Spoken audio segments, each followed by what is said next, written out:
Et il en ressort 5 caractéristiques.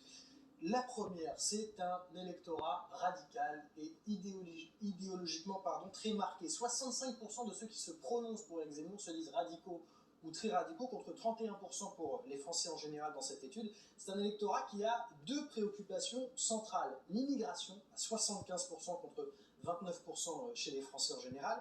Puis la délinquance, vous le voyez, 51% contre 27%. Vous voyez aussi que pour 96% de ceux qui se prononcent pour Éric Zemmour, l'islam est une menace pour la République. Pour 98% d'entre eux, il faut fermer les frontières, être plus dur sur la politique migratoire. Et regardez, les sujets qui n'intéressent pas les potentiels électeurs d'Éric Zemmour, c'est par exemple l'environnement, seulement 12%, ou la lutte contre les inégalités sociales, seulement 7%. Deuxième caractéristique, et qui est donnée par cette étude, un électorat très équilibré sociologiquement. Électorat d'abord de tous âges, 13% d'intention de vote chez les moins de 35 ans, 17% chez les plus de 60 ans, à mettre en parallèle avec la moyenne d'intention de vote pour Éric Zemmour à 16%. Vous voyez qu'on est toujours très proche. Électorat aussi de toute classe sociale, 14% d'intention de vote, ça c'est pour les CSP+, les catégories socio-professionnelles supérieures, et vous voyez 16% chez les catégories socio-professionnelles inférieures.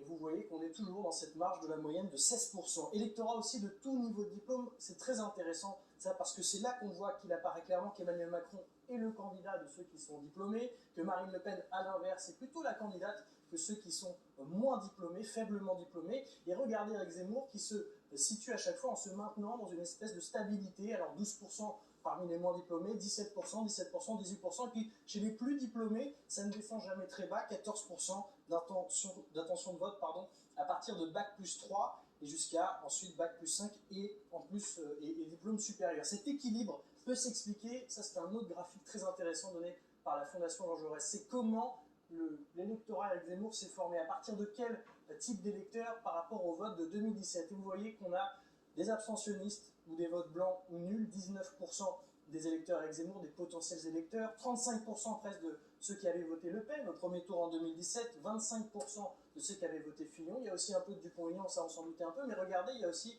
un tout petit peu d'Emmanuel Macron, un tout petit peu de Jean-Luc Mélenchon. Voilà comment tout ça va former des profils assez diversifiés. La troisième caractéristique que l'on peut donner, c'est un électorat très politisé. Et à nouveau, ça va être la comparaison très intéressante avec l'électorat de Marine Le Pen, notamment celui d'Emmanuel Macron aussi. Regardez Éric Zemmour, pour ceux qui s'intéressent beaucoup à la politique, 24% d'intention de vote, et puis ceux qui s'intéressent à la politique de manière raisonnable, 18%, et puis ça va baisser dans ceux qui vont avoir tendance à se désintéresser, 9%, 8%. Vous voyez que, à contrario, Marine Le Pen augmente en intention de vote à mesure que l'on va vers une population qui ne s'intéresse pas à la politique. C'est là la fracture entre ces deux candidats, plutôt à la droite de la droite. L'étude de la Fondation Jean Jaurès qui donne aussi une autre fracture, cette fois-ci, sur le plan social. Si 57% des électeurs de Marine Le Pen approuvent l'idée de prendre aux riches pour donner aux pauvres, ceux d'Éric Zemmour pensent exactement l'inverse. Baptiste, ce qu'on a vu, ce sont plutôt des forces, il y a aussi des faiblesses. Oui, ce sont les deux autres caractéristiques. La quatrième, électorat très masculin, vous le disiez Darius, 18,2% d'intention de vote, ça c'est chez les hommes de moins de 35 ans, 18,7% hommes de 35 à 59 ans, jusqu'à 20,8% chez les hommes de 60 ans et plus. Mais regardez les résultats sur le panel féminin, ça va de 8 jusqu'à péniblement un peu plus de 14%. C'est l'illustration de ce qu'on appelle le gender gap que Marine Le Pen, elle, a réussi à franchir. C'est ce que précise aussi cette étude de la Fondation Jean Jaurès. Cinquième caractéristique, l'image d'Éric Zemmour est très mauvaise. Alors là, ce sont des chiffres qui concernent toute la population française interrogée, mais très intéressant. 57% des Français trouvent Éric Zemmour inquiétant, 70% estiment qu'il n'a pas l'étoffe d'un président de la République, 71% estiment qu'il ne donne pas une bonne image de la France à l'international. Ce que précise aussi la Fondation Jean Jaurès, c'est que sur ces deux derniers chiffres, 70%, 71%, Éric Zemmour est le candidat qui obtient les plus mauvais résultats. Merci beaucoup Baptiste. Première réaction, on l'a dit, c'est pas un sondage de plus, là on a vraiment une étude de fond extrêmement fouillée. Roland Quérol, est-ce qu'on apprend vraiment selon vous des choses? Oui, on les apprend, et surtout comme c'est un large échantillon, on est plus sûr de nos bases pour garder chacune des catégories internes. De ce point de vue, on voit bien, la première chose, c'est que le chiffre le plus discriminant, statistiquement, c'est celui qui concerne le genre. C'est celui qui explique le mieux, si vous voulez, statistiquement, le vote Zemmour par rapport tous les autres critères. C'est plutôt le mâle blanc. C'est le mâle blanc, enfin, on ne sait pas s'il est blanc, mais en tout cas, ce sont des mâles pour l'essentiel. Pour les vieux qui nous écoutent, s'il y en a, c'est comme du temps de Jean-Marie Le Pen, pour le Front National. Elle Pas avait, les vieux, mais c'est pas grave.